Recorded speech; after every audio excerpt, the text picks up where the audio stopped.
Big boss Malayalam season 6ന്റെ live അപ്ഡേറ്റിലേക്ക് പോവാം. നമ്മുടെ രേവതിയുടെ കഥാപാത്രമായി മാറി ആ ഒരു കിലുക്കം സിനിമയിലെ വട്ട് കേസായിട്ട് നമ്മുടെ നോറ ഇപ്പോൾ പെർഫോം ചെയ്ത് അവസാനിപ്പിച്ചിരിക്കുകയാണ്. സോ കൊള്ളായിരുന്നു കേട്ടോ, അത്യാവശ്യം നല്ല രസമുണ്ടായിരുന്നു. അത് പവർ ടീമും അതിനകത്ത് എൻഗേജ് ആയിട്ടുണ്ട്.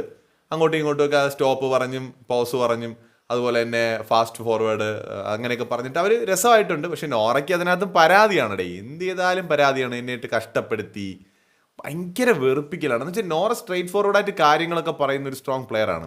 ഈ വിക്ടിം കാർഡും കൂടെ അതിൻ്റെ കൂടെ ഇറക്കുമ്പോൾ എന്താണെന്നറിയോ, ആ സ്ട്രെങ്ത് ചോർന്നു പോകും. ഒന്നുകിൽ നമ്മളൊരു പോരാളി ആവണം, അല്ലെങ്കിൽ നമ്മളൊരു ഭീരു ആവണം. ഇത് രണ്ടും കൂടെ പോകത്തില്ല.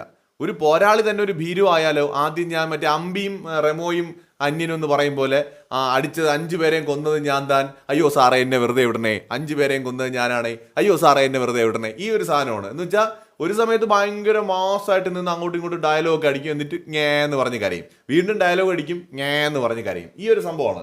ആ ഒരു ഓപ്പർച്യൂണിറ്റി നോറയ്ക്ക് കിട്ടി. നോറ അത് ചെയ്യുമ്പോൾ സ്വാഭാവികമായിട്ട് ഓഡിയൻസിന് നോറയുടെ അടുത്ത് തോന്നേണ്ടത് എന്താണ്, അയ്യോ ആ കുട്ടി നല്ലപോലെ ചെയ്തു, ആ പണിഷ്മെന്റ് ഏറ്റെടുത്തു. അപ്പം ഭയങ്കര ഓവറായിട്ട് പവർ ടീം അവരെ കൊണ്ട് എന്തെങ്കിലും ചെയ്യിപ്പിച്ചാൽ അത് ഓഡിയൻസ് ആണ് ജഡ്ജ് ചെയ്യേണ്ടത്, അല്ലേ? അവർ കണ്ടുകൊണ്ടിരിക്കുകയാണ്. അപ്പം നമുക്ക് തോന്നും ഇവന്മാർ ഇത്തിരി ഓവറാണല്ലോ എന്ന് നമുക്ക് തോന്നും. ഇത് ചിലപ്പോൾ ഇവർക്ക് അനുകൂലമായിട്ട് ചിന്തിച്ചുകൊണ്ടിരിക്കുമ്പോഴായിരിക്കും ഇവർ അനാവശ്യമായിട്ട് വിക്ടിം കാർഡ് ഇറക്കി കരച്ചിൽ നാടകം എടുത്ത് എന്തെങ്കിലുമൊക്കെ വിളിച്ചു പറഞ്ഞ് അങ്ങ് കൊളാക്കി കളയും. അപ്പോൾ എന്താ സംഭവം എന്ന് വെച്ച് കഴിഞ്ഞാൽ നോറയ്ക്ക് അതുകൊണ്ടാണ് ആ ഒരു ഗെയിമിൽ ഒരു ഇമ്പാക്റ്റ് ഉണ്ടാക്കാൻ പറ്റാത്തത്. ഇപ്പോൾ അതിനകത്ത് നന്നായിട്ട് ഗെയിം കളിക്കുന്ന ഒരാളാണ് നോറ, പക്ഷെ നോറയ്ക്ക് ഒരു ഇമ്പാക്റ്റ് ഉണ്ടാക്കാൻ പറ്റിയിട്ടില്ല എന്നുള്ളത് ഒരു വലിയ ഫാക്റ്റാണ്. ഇപ്പൊ ജാസ്മിനോ അല്ലെങ്കിൽ ജിൻഡോയ്ക്കോ ഒക്കെ ഉള്ളതുപോലെ ഒരു സപ്പോർട്ട് പോലും ഈ പറയുന്ന നോറയ്ക്ക് ഉണ്ടാക്കിയെടുക്കാൻ പറ്റിയിട്ടില്ല. നോറയും ഇവരെ പോലെ തുടക്കം തൊട്ട് അവിടെ ഒരു ഗെയിം കളിക്കുന്നുണ്ട്. പക്ഷെ അത് വർക്കൗട്ട് ആവാത്തതിന്റെ പ്രധാന റീസൺ അനാവശ്യമായ വിക്ടിം കാർഡാണ്. ഈ വിക്ടിം കാർഡ് എന്ന് പറയുന്നത് ഒരു പരിധിവരെ ഗുണം ചെയ്യും. അതിപ്പോ ഈ ജബ്രി കോംബോ ഇറക്കിയാലും തുടക്കത്തിൽ അത് കുറച്ച് ഗുണം ചെയ്യും. പക്ഷെ പോകെ ആൾക്കാർക്ക് സംഗതി മനസ്സിലാവും, ഇത് വിക്ടിം കാർഡാണ്, ഇത് ഡ്രാമയാണ് എന്ന് മനസ്സിലാവും. നോറയുടെ കേസിൽ സംഭവിച്ചതാണ്. ആദ്യമൊക്കെ നമ്മൾ അതങ്ങ് ഓക്കെ സാരമില്ല, പെട്ടെന്നുള്ള ഇമോഷൻസ് എന്ന് തോന്നും. പക്ഷെ പിന്നെ നമുക്ക് മനസ്സിലാവും, ഒരു വശത്ത് പറയാനുള്ളത് എല്ലാം അങ്ങ് പറയും, പിന്നെ ഒരു സൈഡിൽ പോയിരുന്ന് ക്യാമറ നോക്കിയിരുന്ന് കരയും. അപ്പൊ ഇത് രണ്ടും കൂടെ വർക്കൗട്ട് ആവത്തില്ല. അതാണ് പ്രശ്നം. ഇന്നിപ്പോ ഈ ഒരു ടാസ്ക് ഒരു പണിഷ്മെന്റ് ആയിട്ട് നോറ ചെയ്യുന്ന സമയത്ത് പവർ ടീം ചാടാൻ പറയുന്നു, നിൽക്കാൻ പറയുന്നു, ചിരിക്കാൻ പറയുന്നു. അങ്ങനെ അവരിതിനകത്ത് അവരുടേതായ രീതിയിൽ ഒരു ഫണ്ട് കൊണ്ടുവരാൻ ശ്രമിക്കുന്നുണ്ട്. മേ ബി ചിലപ്പോൾ അവർക്ക് അവരുടേതായ അജണ്ടകൾ ഉണ്ടാകും, പവർ ടീമിൻ്റെതായ അജണ്ടകൾ ഉണ്ടാകും. പക്ഷെ അവർ കറന്റ് അവിടുത്തെ പവർ ടീമാണ്. സോ അവരെ കൂടെ സഹകരിച്ച് നിന്നിട്ട് തൻ്റെ ഭാഗത്തേക്ക് ഓഡിയൻസിനെ കൊണ്ടുവരാൻ ശ്രമിക്കുകയാണ്. ഇങ്ങനെ ഒരു ഓപ്പർച്യൂണിറ്റി കിട്ടുമ്പോൾ നോറ ശ്രമിക്കേണ്ടത്. നോറ നന്നായിട്ട് ചെയ്തു കുറേയൊക്കെ.